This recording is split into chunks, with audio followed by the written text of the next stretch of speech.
Good evening, everybody. I am Seth Eisenberg, right there, and this is Conservative Corner. It is Sunday at 7:01.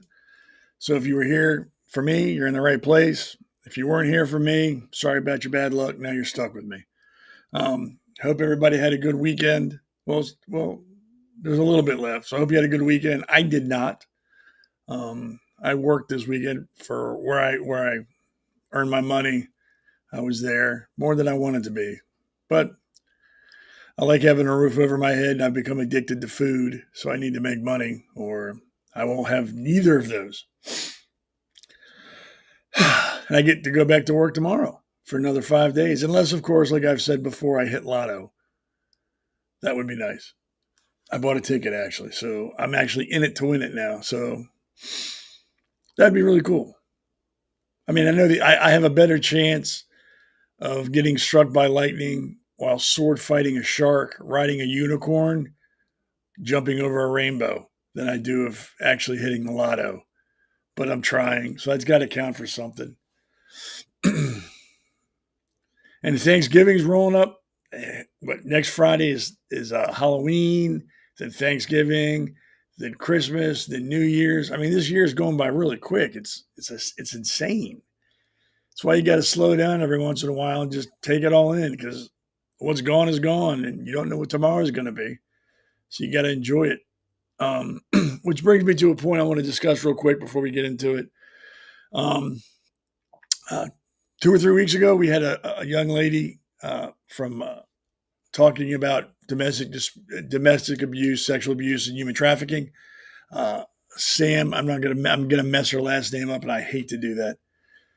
Sam Herdron, and I apologize for messing it up, but I've found out recently, as soon as I believe this past Thursday or Friday, as a matter of fact, I found out on Facebook that she'd passed away, which is very sad. She was a very smart woman, very fun to talk to, had a lot of insight. I was going to have her back on. So yeah, that kind of caught me way off guard. She has children and a husband, so she left them behind. So yeah, just if you go back and watch that show, it was really informative. She knew her stuff and it was very helpful. And I wanted to have her back on, but unfortunately, she passed away. So uh, her family has my deepest condolences, and everybody's from America's Pulse Network sends their condolences to her family. But it goes back to what I just said. Sometimes you just got to stop and take everything in, because the only thing you're promised is right now. That's it. You're not promised tomorrow. You're not promised 10 minutes from now. You're not promised 30 seconds from now. You were promised right now, and that is it. And you have to take that into account. Like I said, no one's ever been on their deathbed and said, man, if I just spent more time at the office, my life would be better. No one's ever said that. No one ever will. And I'm not saying you don't work and you be a bum. I'm not saying any of that. What I'm saying is you have to have a balance, a healthy balance, work and then family. You have to have that, like I said, balance, because one is not more, well, family is more important than everything. But you need to have work to support your family. Like I've said before, I don't work for a company. I work for my family. That's who I go to work for 50 hours a week, is my family, not the company. I'm not there to make some man I'll never meet or woman I'll never meet millions of dollars every year. I'm there to put food on the table, and make sure my family has more than make sure that guy makes his monthly bonus of 100 grand. I don't care. That doesn't never crosses my mind. I've never sat at work and said, man, I hope my CEO gets his bonus this month. Man, I've been busting my butt for him. No, it's never crossed my. I've never ever once. Not even like in a dream. If I dreamed about saying that, that's not how it is for me. I work for my family, and I'm sure you all do too. They're your boss.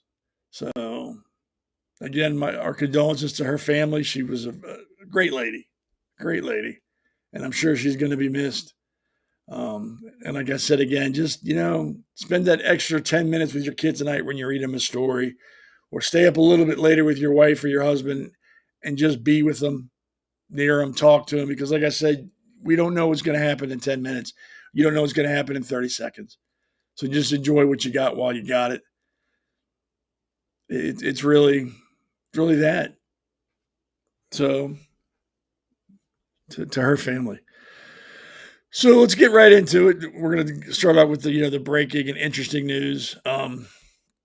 This is First Lieutenant Mark Bradshaw. He's right down the road at Aberdeen Proving Grounds in Maryland. He was discharged for not taking the COVID vaccine back in the day. I got the notes here. Apparently, that is no longer the case. He has been brought back. The U.S. Army has officially granted full reinstatement to former First Lieutenant Mark Bradshaw, retroactively promoted to captain after Undersecretary of War Anthony J. Tata personally intervened to address the last mile delays in the reenlistment or reinstatement process. Undersecretary announced the action on X on Monday. Bradshaw emailed me about several last mile issues in the COVID reinstatement process. We immediately convened U.S. Army leaders to address them. At this stage, any delays are unacceptable. We're committed to reinstating our impacted warriors ASAP. So there you go. That is awesome. I'm glad to hear that. He deserves to be back in, and I'm glad. And I hope, and I'm sure they're gonna pay him prorated pay or proactively pay him since retroactively pay him. Since he's been out front. Right? Doesn't say how long. I'm sure it's been more than a month, so he's probably got a fat paycheck coming to him, and he deserves it. Everybody who was put out of the military for that deserves back pay, and I hope they get it. And if they missed any promotions during that time frame, like this gentleman did, I hope they get them. The Biden administration really stepped into a big pile of shit and hurt a lot of good people based on faulty science. And I think now, since the adults are back in charge, that's slowly being corrected, and I'm glad to hear it. Had it come out that, the COVID vaccine was good and people needed it, it would save lives, then these guys would have deserved to have been fired, but that's not what's been shown. There's more issues with it, and you can't force somebody to take a vaccine. I've never agreed with that. Again, the Biden administration was a joke, and I'm glad they're gone. Don't have to deal with those schmucks anymore. It's just, you can see the difference between the Biden administration and the Trump administration. The Biden administration was full-time, 24/7, trying to cover up his mental decline, his dementia. So they really couldn't do anything for anybody else. They weren't worried about the country. They were worried about keeping their jobs. Trump is the other way. He's more worried about the country than he is about keeping his job. It's good to have adults in charge. It brings a sense of calm when you think about it. And I'm not talking about anything else. I'm talking about the general feeling of this country. There's calm. No one's losing their job because they're not taking a shot. No one's being called a racist or a homophobe anymore. People aren't made to feel bad because they don't think boys should be in girls' bathrooms. Things are changing slowly, but they're changing, and that's a good thing. Yeah, that's another liberal piece of shit who's got the IQ of a turnip, just making fun of Charlie Kirk's assassination. For the life of me, I can't understand what goes through these people's heads. I don't know. I don't know what their thought process is. I'm starting to think they don't. I'm starting to think they're mentally handicapped. I've always said liberalism is a mental disorder. And the reason I've said that is because they don't perceive things as they are. They see things as they wish they would be. And to them, that's their reality. That fantasy land they live in, it becomes their reality. There's nothing funny about this. And I'm not saying that because I thought Charlie Kirk was, very articulate. He made very good points. He was constantly, out there talking to people. I'm saying this is just a human being. That's not funny. And all the crap that's around him now. All these people saying, well, his wife was involved with this. Trump was involved with this. This needs to stop. Let the man be dead. let his family move on. And if you have some crackpot conspiracy theory, that's great. And I'm sure you can find morons that'll listen to it. But you got to remember that the guy had kids. At the very least, he has children. And anything you say on the internet, anything, is there forever. So at some point, his kids will be on the internet and they're going to see the BS that you're spewing and they're going to have to listen to it.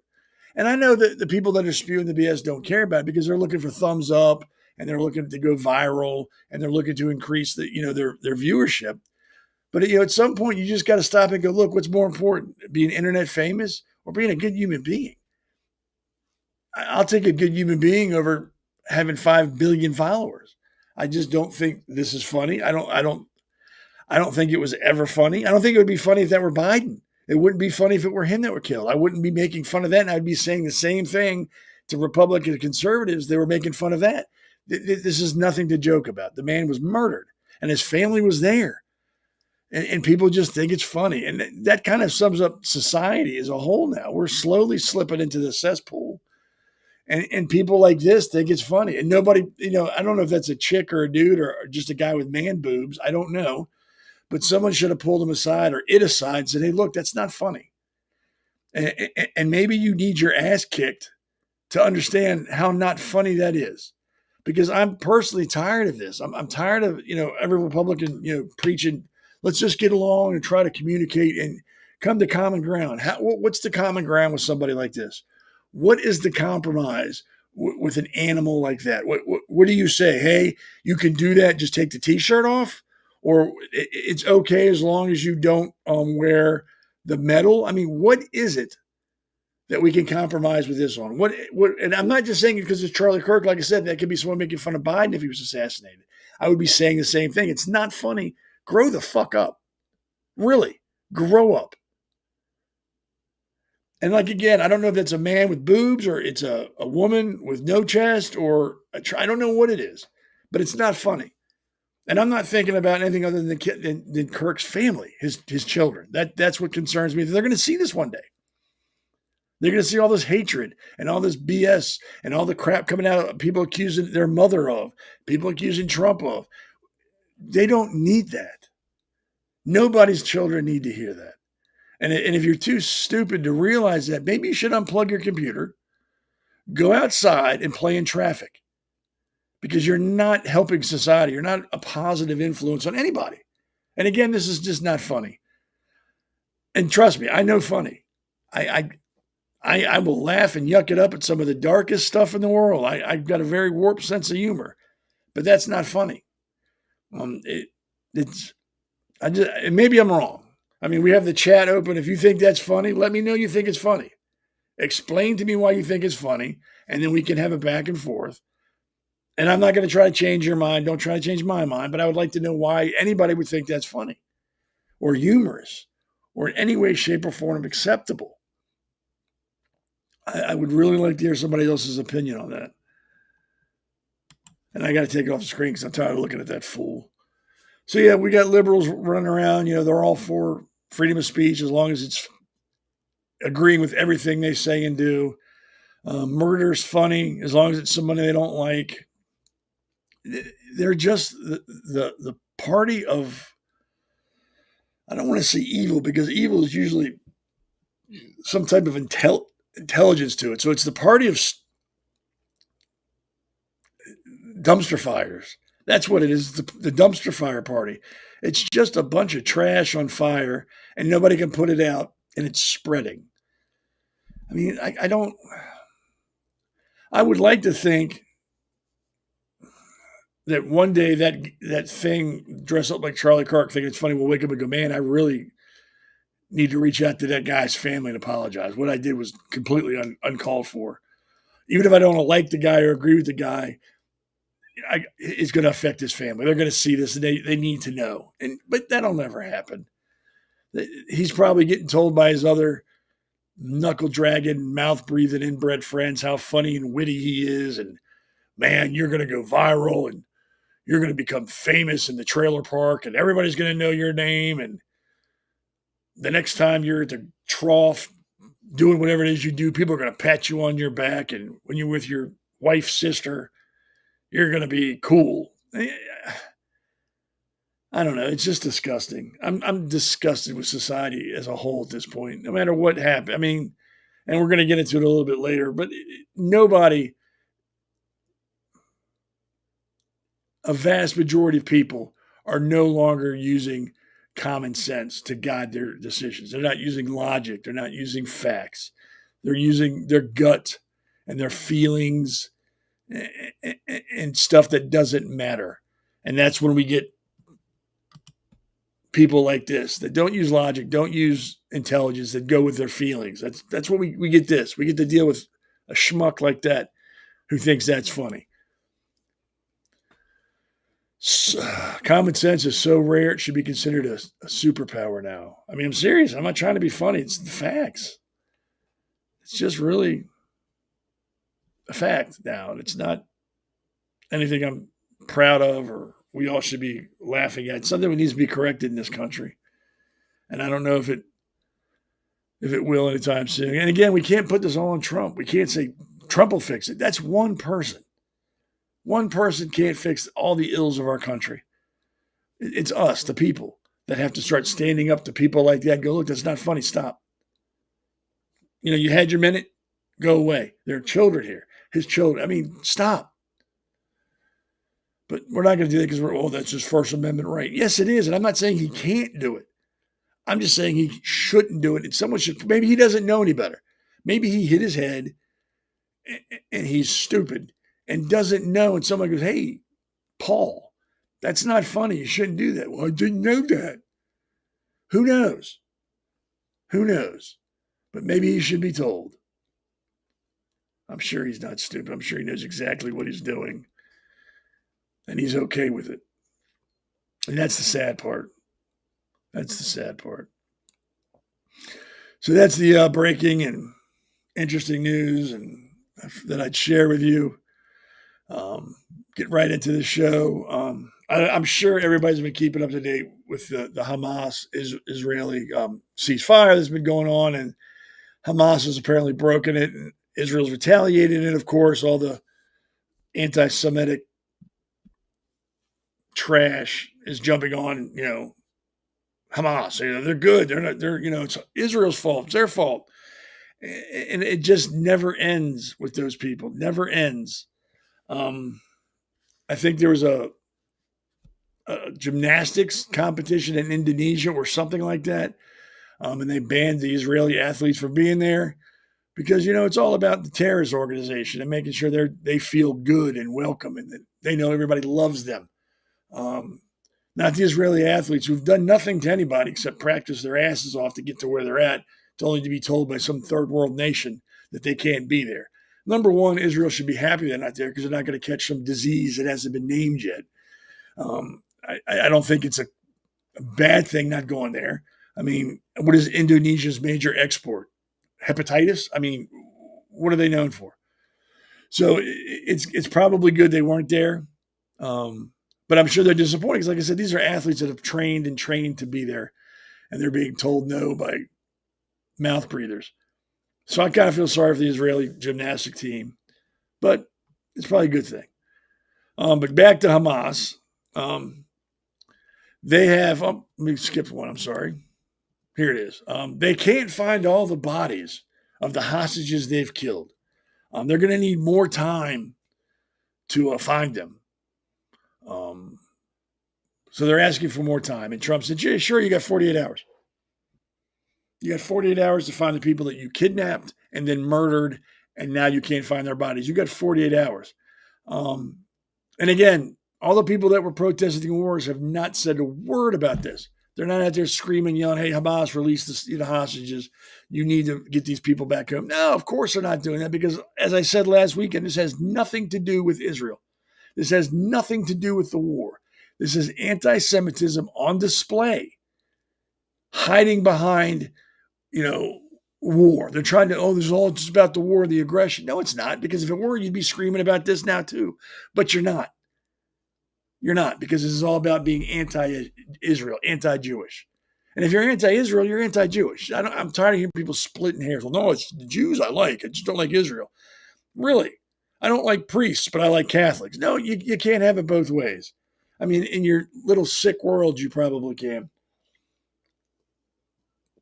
But here in the real world, where a majority of us live, that's not how it works. Not how it works. You can be against the war, but that means it goes both ways. If Israel's bombing the cities, okay, you can be against that, but now you have to be against Hamas for not returning the bodies of the people they kidnapped, which is against the Geneva Convention, by the way, because they're non-combatants. The people they kidnapped, raped, and murdered. You have to be against that too. And if you're not, this is, like I said, this is not about a war. You're not anti-war. You're anti-Israel. Hamas kidnapped non-combatants, drugged them into holes in the ground, murdered some of them, raped them, and now they can't find the bodies of the people they murdered. And we're supposed to be okay with that. Like, well, they're trying.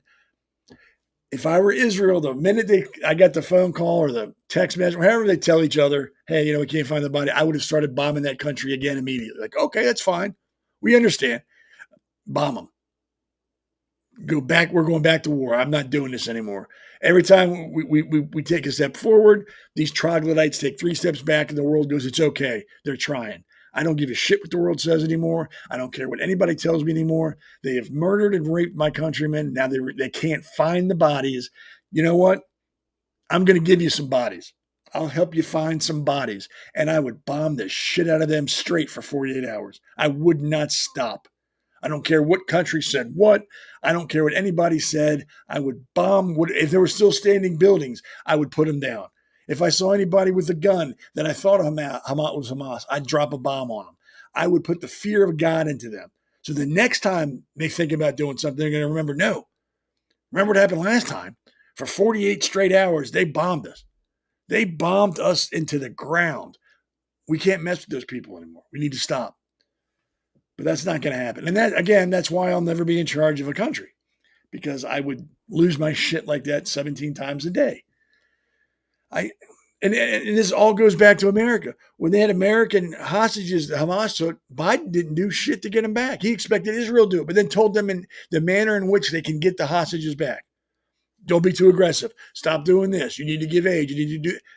That just sums up the kind of president he was.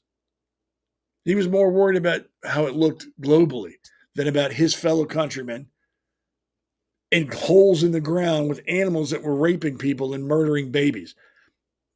That's his concern, was making sure we looked good. And then you have people say, well, Israel's murder babies. Yes, they do. But they don't do it on purpose. They don't go into a town, run into an apartment complex or a community and start shooting people, children and women. They don't rape people. Hamas does that. And still not a peep from any of these fucking movie stars that are anti-Israel. Not a peep from any of these uneducated fools from idiot schools. Not a peep from them condemning what Hamas has done. Not a peep. There's some schmuck influencer who went into Costco, and Gal Gadot, who's a good-looking woman. I don't care who you are. She's a good-looking woman. Apparently sells snacks or some type of food products at Costco. So this idiot goes in there and says, oh, I didn't know this. And pulls out his phone because, that's his work tool. And he's videoing himself in Costco like, this is from Gal Gadot. I can't believe Costco would sell that, colonizers food here. We need to boycott them.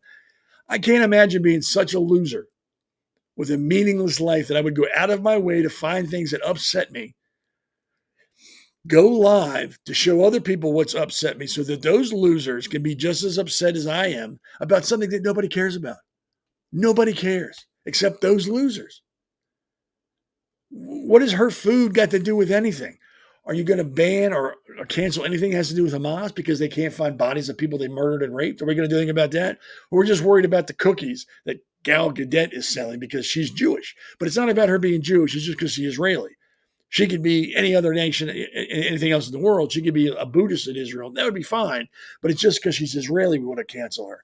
And people buy that bullshit. They believe that.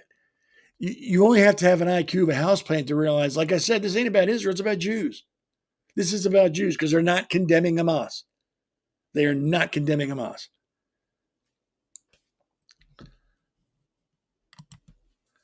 So yeah, that idiot went to Costco and he's, we got to boycott them, stop shopping here. Of course, there are people jumped on, I didn't know she had stuff there. I will cancel my membership right now. No, you won't.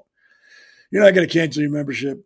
It looks good and sounds good on Facebook. All your woke friends are like, yay. You're going to be there tomorrow buying 9 pounds of hamburger meat and a 25-gallon jug of mayonnaise. Stop it. Nobody believes you. I don't even think you believe your own shit. So stop. You get your 25-pound big jug of mayonnaise and like 20 gallons of pickles. You're still going to go there, so stop.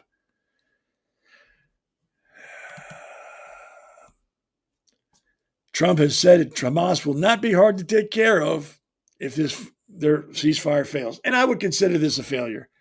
You're not returning the bodies of the people you murdered so they can be laid to rest properly. You've not done that. I think that violates a ceasefire, and I think we need to stop treating these people with kid gloves. Hamas is a terrorist organization. Always has been, always will be. There's not only 40 or 50 people in Gaza that support Hamas. They were voted into office. Voted in. Recent polls have shown that 70% of the people they talked to in Gaza agreed with October 7th. So it's not like we're bombing innocent people. We're bombing people who believe that the Israelis and the Jews should be wiped off the face of the planet. They have balked at every ceasefire that's ever come their way. Every truce they have violated. Why do we think that this time will be different? Obviously, it won't be. They've already violated. They're not returning bodies. Why are we not going into Gaza or just letting the Marines go into Gaza and say, do what you got to do, clean it up? That would take all of 3 days with the U.S. Marine Corps. And those guys would love to go over there. They've been chomping at the bit to do something. Give them something to do besides eat crayons. I was in the Navy. I can make fun of Marines. I can make fun of people in the Air Force. And I can make fun of the Coast Guard. If you weren't in the military, you probably could get away with making fun of the Air Force because I think everybody can. Other than that, I can do this. So I don't want any more like nasty text messages. Like, you can't do that. You didn't. I served. My daughter served. My brother served. My stepbrother served. My father was a police officer. We've all served society. So I can make fun of the crayon eaters if I want to. And they can make fun of me. That is fine. That's how it goes. So yes, let the Marines go in there and do their job. And let's clean up Gaza. At this point, it's a waste of everybody's time waiting for them to adhere to the ceasefire. They're not. What more do we need? How much more do we need? What more proof do we need to be shown that they're not taking this seriously, that they don't care? And you know why they don't care and they're not taking it seriously? Because every time they turn on the TV, there's some idiot movie star or some college professor or a bunch of college students wearing the kippahs, waving the Palestinian flag, saying, down with Israel from the, river to the sea. They have no pressure put on them. There's no pressure at all. There are countries that support them. Turkey is a huge supporter of Hamas. They've allowed the Hamas leadership to take refuge in their country. There's no pressure on these people to do the right thing. We need to apply some pressure. It's called pain compliance. And if you're a police officer and you watch this, you know exactly what I'm talking about. Get out of the car, I'm not getting out of the car. Get out of the car, I'm not getting out of the car. So you bend their wrist or you've locked their arm in an awkward position so it hurts, because then they will listen to you. They will get out of the car.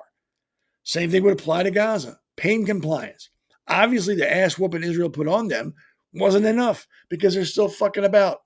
Guess what? Like I said a minute ago, go back to it. Kick their ass for another 48 hours, and then maybe they'll find. I can guarantee you, if they started bombing them right now and they said, until we get the bodies back, we're not going to stop. Within 20 minutes, they find out, we found them. It's crazy. We found them. Just stop. We'll bring them out. I guarantee you, this is all a game for them. They want to see how far they can push it before they get pushed back. And as soon as the pushback starts, they're going, no, it's cool. We found them. Sorry about that. Here it is. We're good. You can stop now. Eliminating Hamas would be doing a favor for the world. It's that simple. And then everybody fails to realize that, Israel's being nasty. Well, really? How come Egypt is not letting any of these refugees from Gaza into their country? Why are none of the other Muslim countries in the world going, hey, you can come here, we'll take you in? You know why? Because they don't trust them either. Nobody trusts those people. That's why their own people won't let them into their countries. I don't understand why this is so complicated. I don't understand why people are still defending Hamas or ignoring what they're doing just to point out what Israel's doing. It's like they're stepping over the body of the dead people that Hamas murdered on October 7th so they can scream at Israel for defending themselves. That's what it is, and it's ridiculous. Sorry, I'm thirsty. So yeah, people are still defending Hamas, and they're going to keep defending them because that's just the way it goes. Once again, Turkey, leveraging long-nurtured Hamas ties, Turkey in the thick of efforts to end the Gaza war. They don't want to end it because they want it to end. They think they're going to get something out of it. By joining the indirect talks in Egypt between Israel and Hamas, Turkey hopes to use its long-standing relationship with the terror group to help end the Gaza war. Speaking late Tuesday, Turkey President Recep, whatever his name is, Erdogan, and I don't care if I'm he's a dictator anyway, requested that we meet with Hamas and persuade them to accept the peace plan the U.S. leader laid out last month. If they let Turkey involved in any of this, that's a big mistake because Turkey is just one step above a terrorist country. See, since 2011, he's provided a place of refuge for leaders of the terror group, which he considers a resistance movement. I guess rape is now a resistance. Murdering babies is on purpose is now a resistance, considered a resistance movement. Kidnapping and murdering hostages is a resistance movement. That sums that man up too. And when we get done with Gaza, should go right to Turkey, clean up that shithole too. While we're at it, just clean up the whole Middle East. Get rid of all the dictators, put all the terrorist organizations on notice that your time is over. We are coming for you. You will not know when it happens. You're going to wake up and there'll be a 5,000-pound slick bomb sitting in the middle of your hut. Enjoy the time you got left. We're done with you. That would only make the world a better place to get rid of all these terrorist organizations, all these dictators, all these strongmen, all these people. We got rid of them, the world would be a better place. Instantly, it would be a better place. Speaking of morons, Ireland has just elected a moron. Meet Catherine Connolly. She is anti-Israel, pro-Hamas. She's also about DEI, equity, and all that fun stuff that just really doesn't work in the real world, but looks good on paper and will also bring the idiots in your country to your side because she won with 63% of the votes because there's a lot of idiots. She's now in charge of Ireland.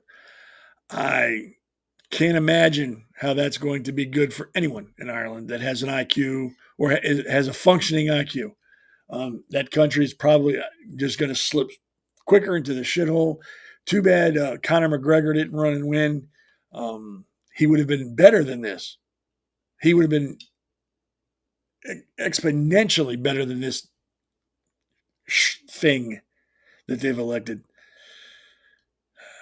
Maybe she's just like typical liberals, ran her mouth to get elected. She's not going to follow up on anything. But I don't know. I hope she's all talk, paper tiger, like the moron in New York who's running for mayor. Another frightening individual. He cannot win. I can't stress that enough. He cannot win.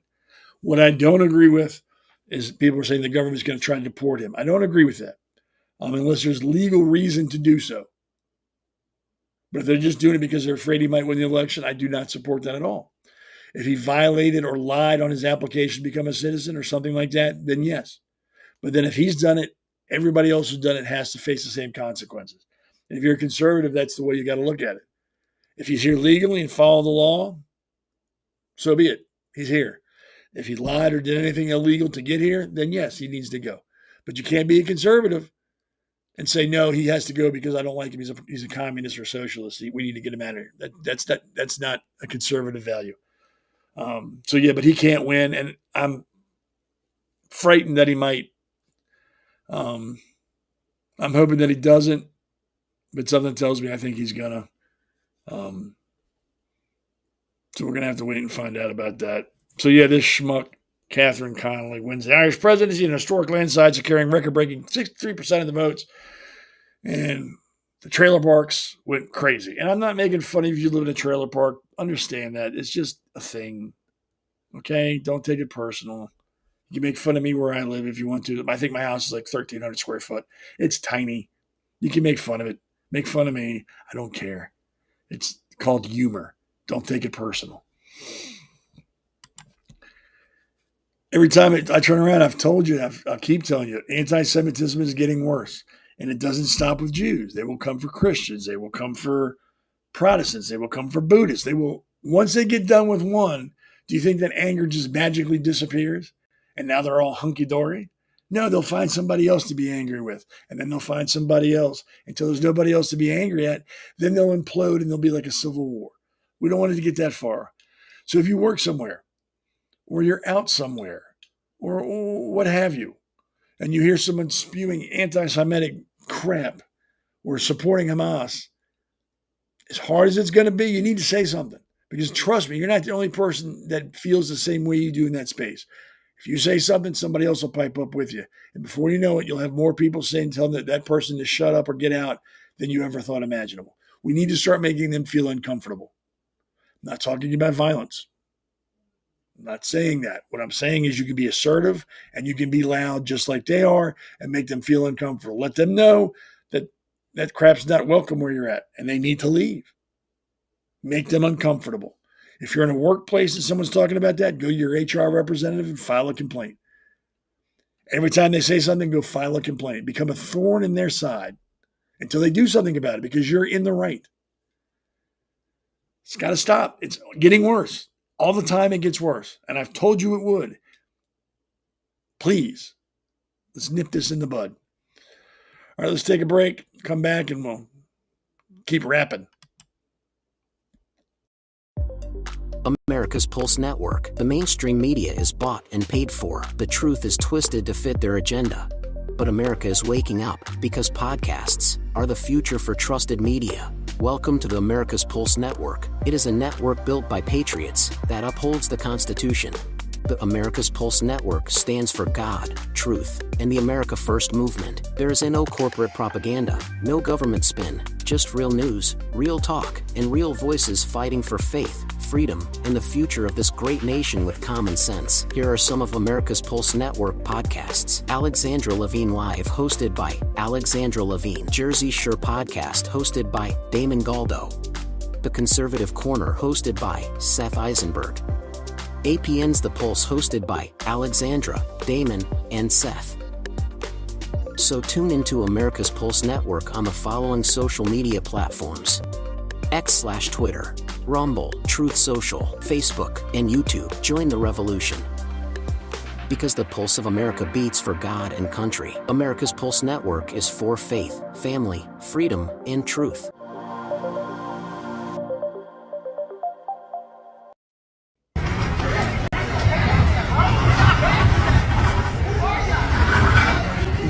Old, but it sums up what I'm going to talk about. People think they can do it. Like a police state, they don't like what they're doing. And it's not. It's not. In no way, shape, or form is that legal. That's why resisting arrest is a crime.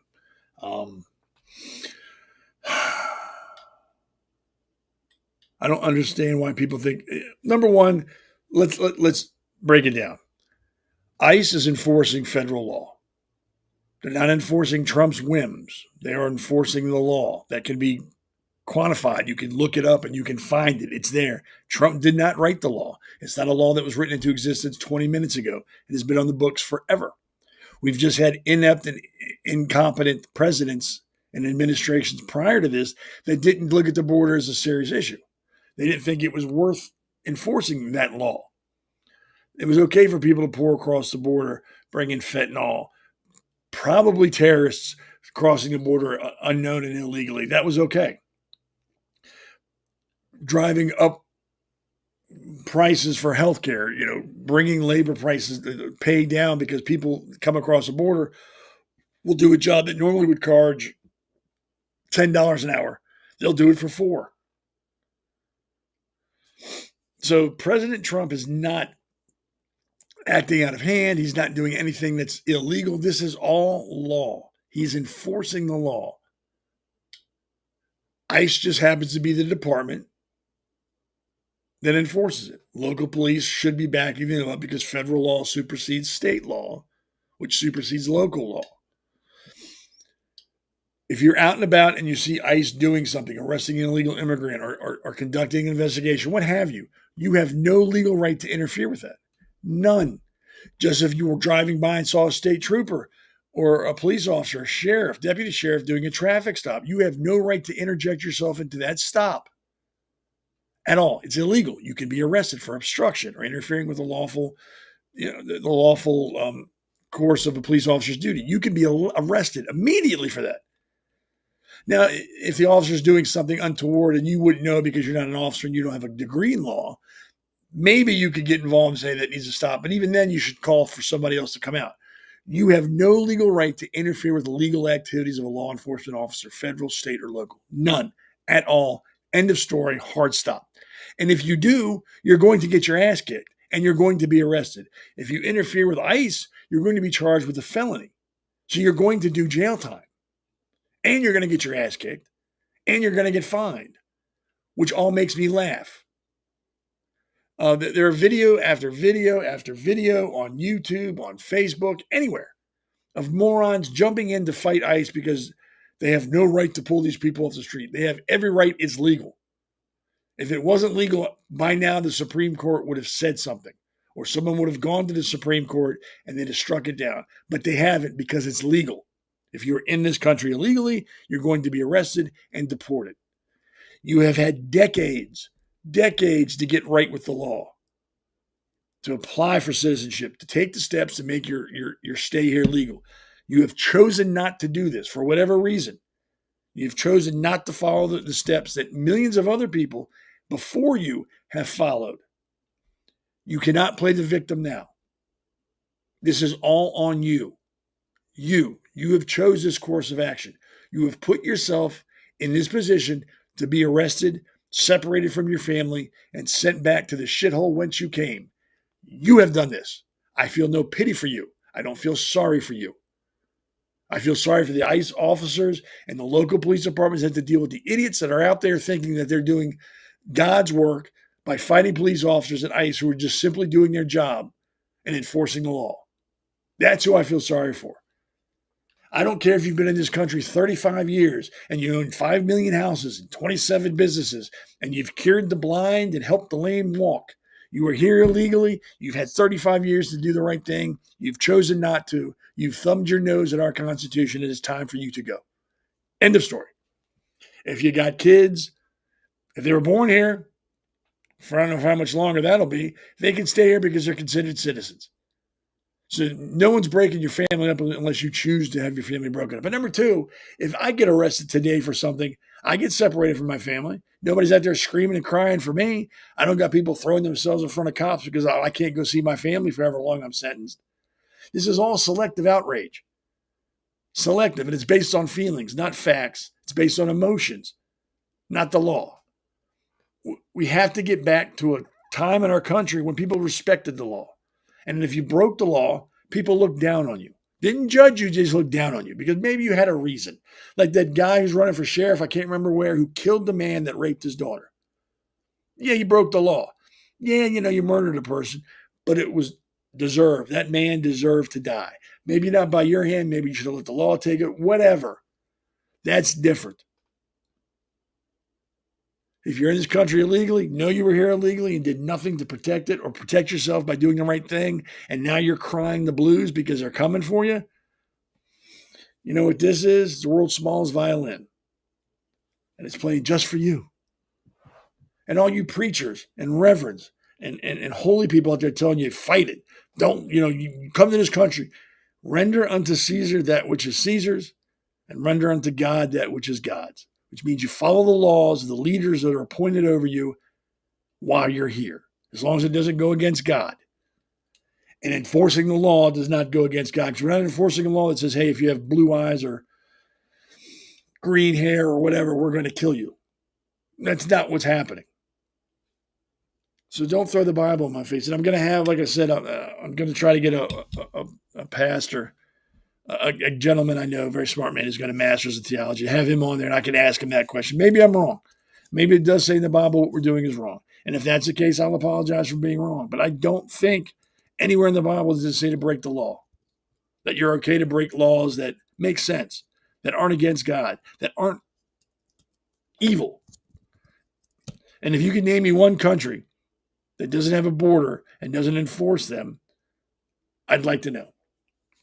I can't think of any country that just lets you come in willy-nilly, stay as long as you want, and not be assigned to be there. Like you haven't taken a test and been naturalized. I can't think of one country that allows you to do that. And if they do, they won't be a country very long. I mean, one of the reasons the Roman Empire fell is because of that thing, unchecked immigration. They let anybody come into the family, and they lost their identity. They lost their national identity. They lost their language. They lost their art. They lost everything that made them who they were because they just allowed people to come in. Who does that sound like? And I'm not a historical genius, but I can read, and I've read that. And there are other reasons, of course, for the fall of Rome, but that was one of the reasons. Unchecked mass immigration, allowing millions of immigrants just to come in. And that's what we're doing. That's what we were doing. That's what Biden did. And you know what, the more I think about it, I don't think Biden really did anything as president. I think he was too busy trying to figure out where the ice cream was. I think people behind the scenes were running his administration because the man has dementia. I don't care what anybody says. He has dementia. You could listen to him talk and just look at him and knew he was vacant. He was talking about his leg hair. I mean, what adult talks about kids rubbing his legs because he has blonde legs? I mean, what? Christ. It's like this country's taking a stupid pill. And I don't mean everybody. And I'm tired of saying that. If you think I'm talking about you, probably I am. But if you're smart, you know I'm not. And it won't offend you. So yeah, you have no legal right to resist arrest. None. Especially if it's a lawful arrest. You just got to suck it up and deal with it. Get a good lawyer. Resisting arrest is a legal term describing the act of intentionally preventing a law enforcement officer from taking an individual into custody. This crime specifically occurs during confrontations where officers are attempting to arrest someone for a different charge or for questioning. So all these people you see when ICE is breaking up riots or local police is breaking up riots and they're trying to arrest somebody and some idiot's trying to pull them away from the police, that is resisting arrest. That is obstruction. They can be arrested too. When they're trying to pull in immigrants to arrest them and these people running up to them trying to get in their way, that is obstruction or resisting. If they're arresting somebody and they fight, that is resisting. You are not legally allowed to do that. That's why it's a criminal charge. If it were legal, it would not be a charge. And if you don't agree with the law, great. Get with your congressman or your senator and tell them to sponsor a bill that would change that. And once it changes and the law of the land says you can resist, I'll defend it because it's the law of the land. Until then, shut up. Shut up.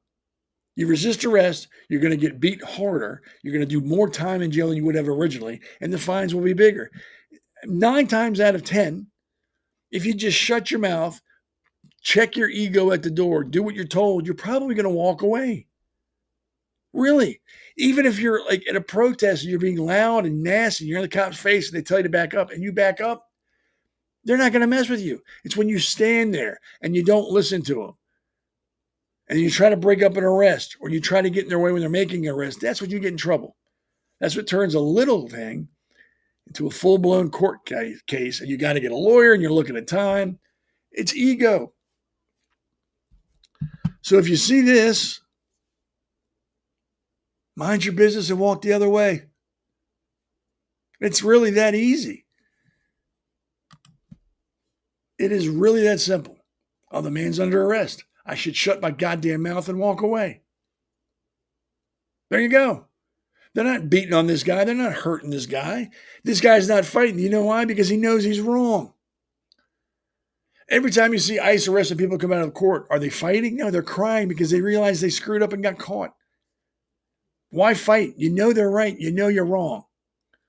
This guy's not fighting. These officers don't look like they were in a scuffle. You don't need to interject yourself into that arrest. Go back to work or go back to lunch or get in your car and go home. Because if you get involved with that and you're obstructing or you're fighting with the cops and you're resisting arrest, you are not going to be able to go home for months. And when you do, you won't be able to afford it anymore because the fines will have killed you. You won't have any money in your account. And you can't blame anybody else other than yourself because you did that to yourself. Not a lawyer, not giving legal advice, giving common sense advice. You see someone getting arrested, mind your damn business and move on. If you think the arrest is not right, call someone, call 911, take a picture, take a video, get it to somebody. Don't jump in and try to break the person out. Don't stop the officers who are trying to make the arrest. Don't get Nice's way pushing and shoving them because you are going to be wrong. You're going to be arrested. I'm going to laugh at you. And once you're in that system, you don't get out. It ain't easy to get out. And like I said, 9 times out of 10, minding your own business and doing what you're told, you're going to go home. I was pulled over the other day, speeding. I knew I was speeding. Saw the cop get behind me, turn his red and blues on. Of course I'm cussing because nobody likes being told no. Nobody likes having their mistakes pointed out. Nobody likes it, including me. Officer comes to my window. I roll my window down all the way. Not that little 2-centimeter bull crap. I don't answer questions. Rolled my window down all the way. I had my hands on the steering wheel. My car was turned off. I don't have keys. I get the push button thing, but I had the fob on top of my dashboard so the officer could see it. Interior light was on, and I sat there until he said something to me. He said, good afternoon. I'm from the Frederick County Sheriff's Department. I clocked you speeding. I don't remember. It wasn't that much. I think it was a 60 mile an hour zone. I was doing 75. I caught you speeding today. Is there any reason why you were going that fast? And I said, yes. I worked late, and I'm late getting my son. So really no excuse. Stupidity, and I apologize. Okay, so I just need to see your driver's license, your registration, and I'll be right back. And Maryland, you don't have to show proof of insurance. So they didn't ask for that. So he walks away. 10 minutes later, he comes back and goes, here's your warning, sir. Please slow it up and have a nice day. Great. Let's do that same scenario with some of the idiots I've seen on Facebook do. Cop comes to your door, you roll it down 2 inches, and you look straight ahead. Car's still running, lights are off inside. You just, how you doing, sir? I'm Deputy Johns from the Frederick County Sheriff's Department. Do you know why I pulled you? I don't answer questions. Okay, I need to get you. I don't have to give you my driver's license. You got to show it to you. Oh, well, I don't answer questions. Same guy 20 minutes later as he's waking up on the side of the road missing teeth, wondering what the hell just happened. Why am I going to jail? Why is my car being impounded? Why am I being fined $5,000? Why is my license suspended for a year? People like that will never realize, check your ego. That's all it is. Just shut your mouth. You were in the wrong. I have never met a police officer. My father's a retired police officer. I've never met a police officer in my life that goes out looking to get people because that all entails paperwork on the ass end. And they don't want to sit in their substation doing paperwork for hours on end. They don't want to do that. They'd rather be on the street helping people. They don't get together at the beginning of their shift and go, hey, look today, guys, let's just go ahead and round up all these people because I really want to do some paperwork this weekend. I want to do like 30, 40 hours of paperwork and spend 50, 60 hours in court. I want to waste all my time doing that while there's people on the street hurting or breaking the law and I can't get to them because I'm doing paperwork. They don't want to do that. They don't want to mess with you. They don't want to deal with your ego or your insecurities or your bullshit or you're trying to go viral. Just like ICE doesn't want to deal with people fighting with them while they're trying to arrest somebody who broke the law. They don't want to deal with that. They want to do their job and go home. Just like when you go to work, you don't want anybody to mess with you while you're at work. You just want to do your job and go home. Because I guarantee most of these people who act like that to ICE agents or police officers in general probably have no job. Are probably sitting at home watching reruns of like Real Wives of Atlanta, drinking eating ice cream out of the carton and eating rolled up bologna, sitting in their underwear, wondering where their life went wrong. So while they're miserable, they want to make everybody else miserable around them. So they go mess with the police because they know police can't do anything back to you. You can sit there and scream and yell at a cop and there's nothing he can do to you unless you touch him. And that makes them feel good. It probably gives them a boner when they do that.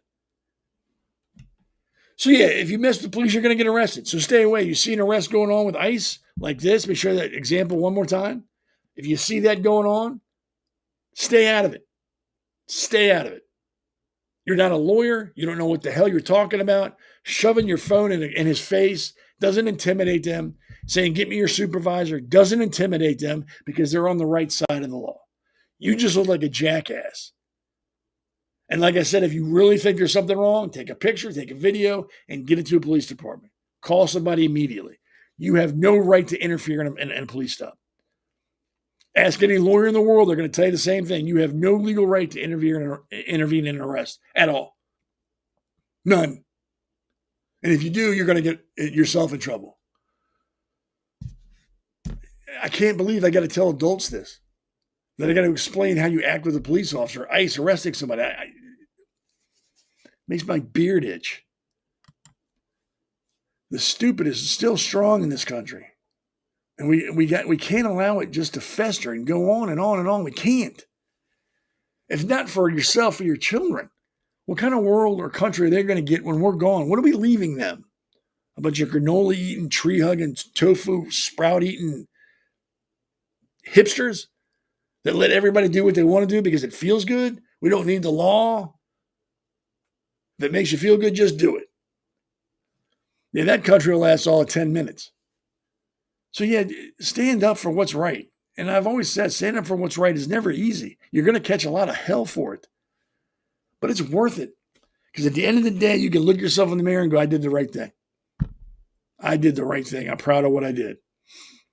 I didn't do it because I was virtual signaling. I didn't do it because I was trying to be woke. I didn't do it because I'm a social justice warrior. I didn't do it because I wanted to go viral. I did it because it was the right damn thing to do. And how do I know it was the right thing to do? Because everybody's screaming and yelling at me that are social justice warriors, that are woke, that are, think they're morally superior to me. They're all yelling at me. So I know I did the right thing. Doing the right thing that's the resistance. That's what takes balls to do.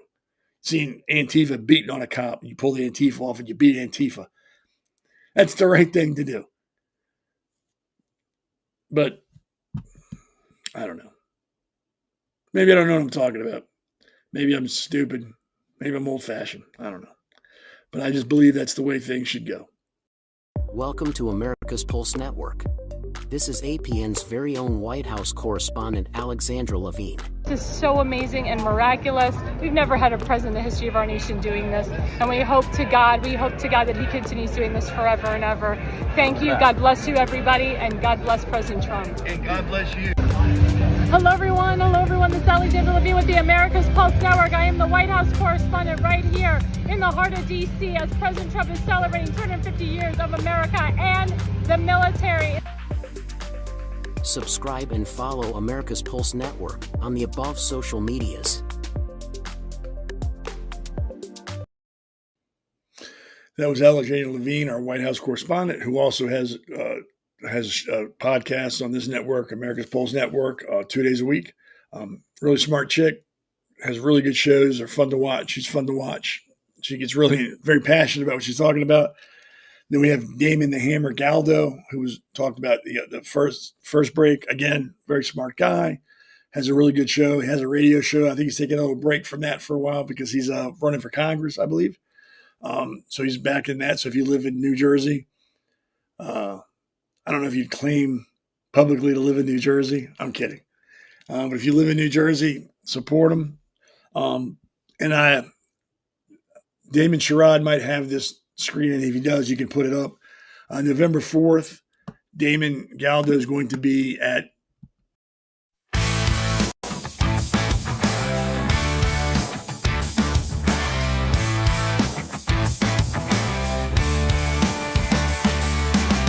More tears, just righteous pride. In this one big voice, it's our time.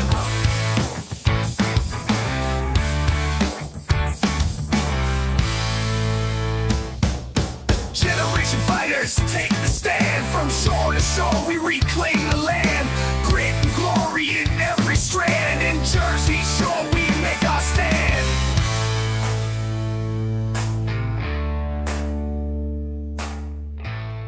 in Blackwood, New Jersey. Starts at 6. I will be arriving probably around 6:30 because, again, it's a little bit of a drive to there from where I'm at. But it'll be a good time. You'll be able to meet me in person. I'm sure Damon's done some things out there publicly before, so maybe you'll be meeting him again or for the first time. The puppet master, Damon Sherrod, will be there setting everything up, making sure everything runs smoothly so you can meet him and ask him, how the hell do you put up with Seth? Do you take Valium before his shows? I mean, what is it that you do that makes you deal with it? I could not deal. I watched that man for an hour and a half, and I'm losing my mind. So he'll be there. You can talk to him, talk to me. It'll be a good time. I don't imagine in that type of setting. There'll be music there. There's going to be food. Apparently Skeeter's is a pretty cool place. Again, I've never been there, but make an effort to get there. If you know the reason to be around other like-minded patriots, support some really good candidates, and have a good time. I know it's a work night, but that's no excuse. If I can make the drive from where I'm at, I think it's like a 3-hour drive. If I can make that drive, you can come out for a couple hours and hang out. Really. It'll be a good time. So yeah, that'll be November 4th, Skeeter's, Blackwood, New Jersey, starting at 6 and running till, I don't know what, hey, Damon, what's last call in New Jersey? Is it same as Maryland? Is it 2 o'clock? Is it 1 o'clock in the morning? I'm unfamiliar with the liquor laws in Jersey. Damon is letting me know now. Wednesday. Oh, it's on Wednesday. So be there Wednesday, November 4th. And what is last call? He's typing. See, I'm not from Jersey. I don't know the rules there. I don't want to tell you all wrong. And well, Seth said we could do this till this time. I'm sorry. It's Tuesday, 11 to 11. Tuesday the 11th till 11 on the 4th. Correct? Is that what you're saying? You can jump on if you want to. That's fine. Because obviously I'm misinterpreting what you're saying. There I am. Well, you better watch out. I'm on my Valium. There you go. Good for you. I want some. Okay, so it's Tuesday. It starts at 6. It goes until they close, which is, like you said, 1 or 2 o'clock the following Wednesday morning. But they'll have a live band there till like 10 or 11 or something like that on it. It's basically an election party for all the candidates for the surrounding counties, whether it's from a Board of Education all the way up to Assembly congressmen that are running and stuff to come and be at one place and have a good time. Cool. And it's family friendly. So if you have kids, they can come. Yep. So you have no excuse not to be there. You can bring your family. Yep. I mean, I wouldn't bring like a 2-year-old. That'd probably get annoying for you more than us. But if you want unless they weren't sleeping well, then you needed to give them a little bit of something to help them go to sleep. Jack Daniels is a wonderful sleep aid for a child. Not that I would know. I've never done that. I've only heard it. I don't know. And Damon will have Valium with him. So if you need to have a Valium, he can give you one. So, yep, there you go, everybody. There's no excuse not to be there. It'll be a good time. Like I said, you'll be able to meet me, meet both Damons, get to see Alexander and Elena Barbera, the base mother, coming in. Be a good time. So I hope I see a lot of you there. If you come there and you saw this or heard this, let me know, hey, I saw you and I'm here because you told me I needed to be here. And maybe I'll buy you a beer. Maybe. No promises. I don't know. Or maybe I'll give you like some cocktail peanuts or something. But just try to make it there.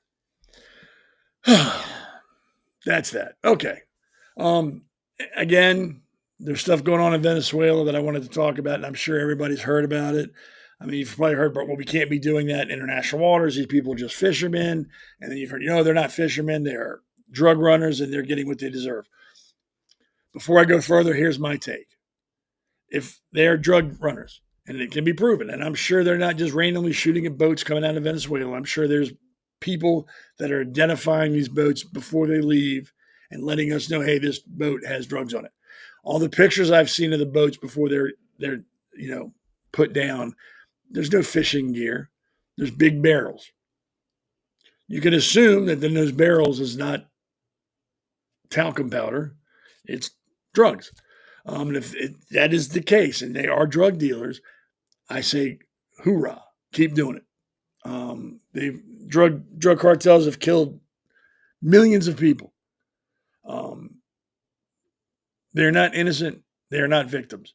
I understand that maybe the drug runners are not educated and they're doing this to feed their families. And you know what? Okay, but that doesn't excuse you what you're doing. I can understand you need to feed your family. Trust me. If my family were in dire situations, I would break the law to feed my family too. And I don't think there's a parent out there that wouldn't do that. After they exhaust every other option there is, they would do what they have to do to feed their family. I understand that. But that wouldn't excuse what I do. That doesn't make it okay. You're running drugs, you're dealing poison to other families and killing them. It's called karma. But if it finds out these people were just fishermen and they were just going out to catch grouper or something like that, well, then, yeah, there needs to be some accountability. There needs to be some arrests, all that. I don't think that's the case. I really don't think it's a bunch of innocent fishermen going out for a day trip and they're just getting picked on by the U.S. Navy. Don't think so. I'm willing to bet that they are, in fact, drug runners, and we're doing what we have to do to protect our country. That is a whole lot of pain right there. That is enough firepower right there to level the entire country of Venezuela completely. I don't want to say overnight, but damn close to it. We have the premier Navy in the world. We are the most technologically advanced, technologically superior Navy the world has ever seen. And I'm not just saying that because I was in the Navy. I'm saying because it's a fact. One aircraft carrier alone can damage a country almost beyond repair. I believe right now, let me check my notes here, SecDef deployed a U.S. nuclear-powered aircraft carrier to complement its complement of guided missile destroyers to South America's coast, according to the spokesman. The USS Gerald R. Ford, its onboard warplanes, and the other ships in its battle group are deploying to dismantle transnational criminal organizations and counter narco-terrorism in the region. Apparently, there's also, I think, 3,600 Marines are down there, however many sailors it takes to run these ships. I also have read that there's spec warfare down there for the Navy, which would be the Navy SEALs. There's also, I believe, Delta has been reported to be down in the area. And I hope not. I hope we're not looking to invade Venezuela. I really don't want that. I don't think we need to do that. I've also read that the president of Venezuela has reached out to Trump and made promises if we back off, he'll do X, Y, and Z. Of course, Trump has said no because you can't trust the president and it's almost guaranteed he's under the employment or in the pay of cartels. And that's just how it is down in those countries. That's just how it is. It's not a judgment call. It's just a fact. Either you play or you go away down there. But I don't think we should be invading another country simply because there's a portion of that country that is dealing drugs. I think what we're doing is perfect. I think what we're doing is fine. I think sending down this strike group along with the other elements is going to scare everybody. And if it doesn't, they're stupid and you can't scare them anyway. And then we'll just keep blowing up their boats as they come out. I think Colombia is starting to bark a little bit, but I don't care. I really don't care. He's got to do that because Colombia is where cartels are. He's got to act like he's for them and trying to defend them, or they'll probably kill him. We don't need to do anything more than we're doing. I think this will do it. I think this will put the fear of God into those heathens. If you're looking down the barrel of a U.S. Navy nuclear-powered aircraft carrier, some guided missile cruisers, probably a destroyer or two, and God knows how many subs are out there, because in that picture, I guarantee there's probably 3 or 4, at least 2 subs in that picture that have capable of delivering nuclear payloads as well as conventional payloads. against a country that really has no Navy to speak of and could not defend themselves against it, I think that will be enough. I even think the cartels are going to blink because the cartel people are not stupid. Most of them are ex-military. They're trained. They know what they're doing. They've just decided to use their power for evil. But they're not stupid people. And I think even they realize they cannot win or even put a dent in the United States Navy. And attempting to do so would be suicide. I don't believe we need to go any further than what we're doing right now. I pray that the Venezuelan government really makes an effort to stop the cartels for their sake. I really don't want this to escalate because, like I said, this would be like Mike Tyson fighting a 3-year-old. It's not going to be pretty. It's not going to be fun for them. It's going to be devastating. And I don't want that for their country. I don't want that. So I hope something changes and that SecDef and the president of our country can pull out or pull back and let the Venezuelans deal with this problem. I don't think that's going to happen soon. And then again, I don't know what's going on behind the scenes. They could be talking right now. I don't know. I'm just basing on what I'm saying is based on what I've seen, what I've read, and a little bit of insider stuff. But I don't think that's going to happen soon. If it happens, I think there's going to be some more boats put down. I think the Navy's going to flex a little bit differently just to show, hey, we can get you anywhere before this winds down. I don't think we're taking Colombia seriously because who would? I mean, once we flex and we show Venezuela, Colombia will be quiet. Again, they have no standing Navy to speak of. They could not defend themselves. Neither of these countries, even if they combined their forces, couldn't defend against the U.S. Navy. Very few countries in this world could defend themselves against the U.S. Navy. And Russia would have a hard time. China would have a hard time with this. England, even though they're an ally, would have a hard time. Any country that has any Navy that's worth speaking of would have a difficult time. Not because we're bigger or because, we have more, because we're well-trained. Our U.S. Navy is well-trained. They are some of the finest men and women this country can produce. They are doing a job that not everybody can, and they are capable, they are passionate, and they are motivated. And you cannot defeat somebody with those 3 qualities. You can't. So hopefully things calm down there and we can get our men and women back home and out of harm's way. What little bit of harm there may be, let's get them out of there as soon as we can. Let's make our point and then get out of there. But I really hope this is just a lot of saber rattling and they're not really considering a land invasion of Venezuela. Because I can guarantee you the mass majority of people in Venezuela are also anti-cartel. They don't want them there, but they live in fear because, like I said, the cartel that's a thing down there. They're just part of life down there. They've been there forever, and they're violent, and they will kill people. They kill cops, kill judges, kill politicians. So the average person is petrified of them, and understandably so. And like I said, they probably don't speak out like they should, but I guarantee you a vast majority of those people in those countries do not support the cartel. And that's why I don't want anything to happen that would jeopardize them or their families.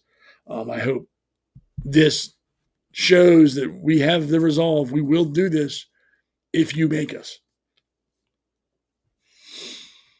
So I hope that comes to a screeching halt very soon. Because it's like I said, it's not going to be fun.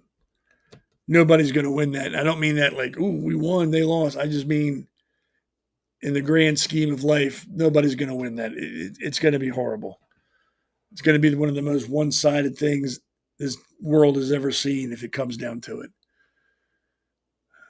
So yeah, that's going on right now, and I support them. It's my country. It's my Navy. It's your people, your Navy. We should support them. Because, the cartels are not the good guys. They're not the victims. They don't deserve your pity. They don't deserve your support at all. At all. Because those people would just as soon cut your throat as they would sell drugs to you. It's really that simple. So, like I said, things are getting crazy. They're getting worse.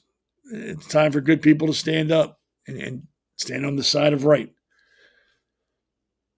And hopefully things will wind down. I mean, it's got to. We're getting into the holidays. Christmas, Thanksgiving, all the big family holidays are coming up. And I hope everybody who's been deployed can come home and can enjoy time with their family, not be overseas. I hated that, being deployed away from home, period. But when there was a holiday in your deployment, that just made it worse. The good thing was you're with your brothers, and now with your brothers and sisters, all in the same predicament, and it helped. It really helped. So that's going on. Just look. That is awesome firepower right there. That is epic. That is biblical. That firepower that can be brought to bear with those ships. Biblical. And I hope it doesn't come to that. Truly, truly don't. But time will tell. So once again, before we wrap up the show, do a quick review. Excuse me. To help those of us who really don't know better. If you see that, stay away from it. Don't interject. Don't give your opinion. Don't shove. Don't push. Don't try to rescue the person. Stay out of it. It's called obstruction or resisting, and you will go to jail. If they are ICE, you'll be charged with felonies and go to jail. Arrest, stay out of. If you're being arrested, do not fight. Go with it. Don't resist. You'll have your time to fight in court with a judge. You'll be able to explain your case to them. Fighting on the street, you'll never win, and it just racks up more charges. Arrests, stay out of. Don't interfere. It's really that simple. Can't make it any simple. Hamas. Trump is not playing with you. If you do not bring the bodies back of the dead hostages that you killed and bring them home to Israel in 48 hours, you might find out how strong our U.S. Navy is. You have 48 hours to adhere to the rules of the ceasefire. If you do not, Allah help you, because you're going to be on your own. Venezuela, the president, I don't know if you watch this or listen to this or someone tells you about this, don't mess with the U.S. Navy. Don't take this as an empty threat. Don't look at it and go, oh, we're not worried about it. Take it seriously. I'm begging you. Do whatever the president asks you when it comes to the cartels. Help him in any way you can to avoid this becoming a shitstorm, because you will not survive it. And I don't want that for you. Nobody in our country wants that for you, but we want the drugs to stop. You can help. If you help, you probably can prevent an ass whooping happening. Please. I'm being serious. That's the softer side of me. So once again, let's got Damon Galdo's show 2 days a week, or 1 day a week plus his radio show. Alexander Levine has 2 days of show. Wednesday, we're all together on the Pulse at 8 o'clock, where we talk about everything. We all have our little thoughts and opinions we share with everyone. Like this show, you could chat and ask us questions or make a point, and we will do our very best to respond to you, to your point or questions. And then, of course, I'm every Sunday night at 7 o'clock till 8:30-ish. And I know everybody loves to see me. It's like, oh, it's time for that lunatic. Let's watch him scream and yell and rant and rave and cuss like a sailor. And I do. And I enjoy it. And again, I hope your children don't hear me talking because I don't want them to hear my foul mouth. Well, it's that point in the show where I usually share an opinion with you. Sometimes the opinion is based on the show, or it's just something that crossed my mind during the week, and I wanted to share it. Excuse me, I got a burp. This kind of goes with the show. And once again, I'm not trying to change your mind or make you agree with me. I'm just sharing you my opinion and my point of view. Tell me to pound sand, kick rocks, or hey, I agree with you. But here we go. The anti-ICE protests are a glorious dumpster fire of performative virtue, a chaotic blend of LARPing, which is live action role playing, LARPing revolutionaries, and social media warriors who think they're just dismantling an empire, but are mostly just yelling at fences. Imagine a parade of self-proclaimed freedom fighters, dreadlock baristas, trust fund anarchists in abolish ICE hoodies, probably bought for some capitalist print-on-demand site, and TikTok influencers with pronouns in their bio, marching through the streets like they're auditioning for a reboot of Les Miserables. Their signs scream no cages, no walls, and ICE is fascism. As if immigration and customs enforcement is single-handedly turning America into a dystopian novel.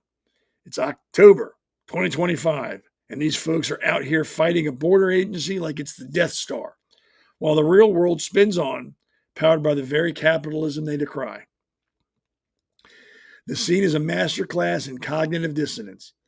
Picture a guy in a thrift store, wearing a bandana, waving a borders are violent sign, while sipping a $14 oatmeal mocha from a coffee chain that pays less tax than a medieval serf. Nearby, a gaggle of college kids, fresh from their decolonizing geography seminar, chant, "No human is illegal," a catchy slogan for sure, but about as practical as demanding free unicorns for everyone. One protester, rocking a knockoff Che Guevara beret, was live streaming his revolution on X via his $1,500 smartphone, apparently oblivious to the irony that capitalism built the tech he's using to rage against.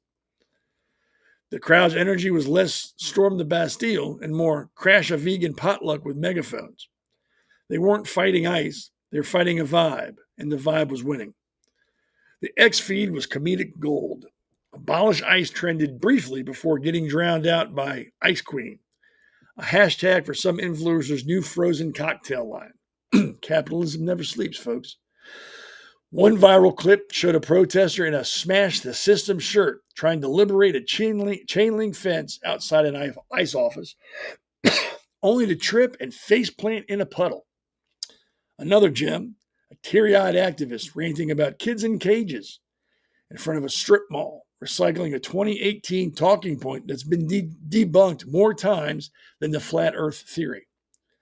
Their pinned X post, a manifesto dripping with buzzwords like imperialist violence, decolonize borders, demand ICE's dissolution, but offers zero plans for what happens when borders become a free-for-all. Here's a spoiler, people. Human trafficking and cartel profits love open borders. Check Europe's 2015 migrant crisis data, where smuggling networks thrived amid lax enforcement. Now let's talk Trump and capitalism, because the anti-ICE crowd can't resist painting them as the ultimate villains. Newsflash, ICE isn't Trump's personal goon squad. It's a federal agency enforcing laws passed by Congress, laws that existed way before Trump's first tweet. He didn't invent borders. He just had the balls to say they need enforcing, which in a world of 8 billion people isn't exactly crazy. ICE's job isn't to terrorize grandmas. It's to deport people who break immigration laws, often after due process. In 2023, ICE detained about 680,000 people, mostly those criminals with convictions or repeat violations, while millions entered legally. But why let stats ruin a good temper tantrum? Trump, for all his brashness, is the opposite of the elitist kings these protesters claim to hate. He's a capitalist icon, hotels, golf courses, the apprentice, who built an empire through hustle, not handouts. He's the guy who looked at the border mess and said, fix it. Not because he's heartless, but because unchecked immigration strains cities, schools, and hospitals. Just ask sanctuary cities like Chicago, drowning in 400 million in migrant costs per year. Capitalism, meanwhile, is the engine that powers the protesters' lives.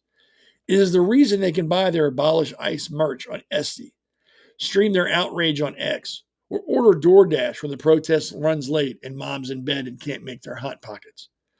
Since 1990, global poverty plummeted from 36% to 10%, thanks to markets, not manifestos. Compared to the socialist utopias the anti-ICE crowd flirts with, where bread lines and blackouts are the vibe. Here's the real joke. While the anti-ICE crew demonizes Trump and capitalism, they're blind to the actual kings ruling them. It's not ICE or Trump. It's the unelected bureaucrats, the woke corporate HR overlords, the tech giants who shadow ban their ex-posts when they stray from the script. Trump's been fighting that swamp for years, pushing deregulation and free speech to businesses and people so they can thrive. Capitalism gives you a shot to work out the system and make things better. Again, that's just my opinion. You don't have to agree with it. You can tell me I'm full of crap. Turn me off. Well, I want to thank everybody for hanging out with me tonight. All 5 or 6 of you that were here. I appreciate it. And I'll keep talking as long as 2 of you show up. I'll do this every Sunday. Once again, I don't have the words. I'm humbled that you take time out of your day to come sit with me and listen to me talk. I appreciate it. And feel free to chat. I am not going to ignore you. I will go back and forth with you. Even if I'm in the middle of something and you say something, I will try to get to you. And we can talk about that instead of what I had planned. I am like a river. I go with the flow and I bend. So keep that in mind. So I will see you all Wednesday on The Pulse with Damon the Hammer and Alexander. Thank you very much. Again, this is a Conservative Corner. I'm Seth Eisenberg. And just remember, if you live your life based on principles and not a party, you're going to live a good life and you're going to leave something behind that your family can be proud of. Everybody have a good rest of the weekend. Have a good week, and I'll see you Wednesday.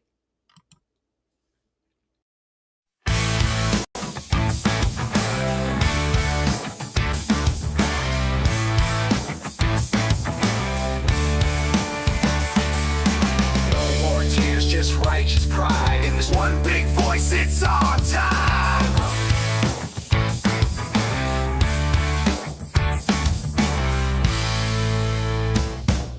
Generation fighters take the stand. From shore to shore we reclaim the land.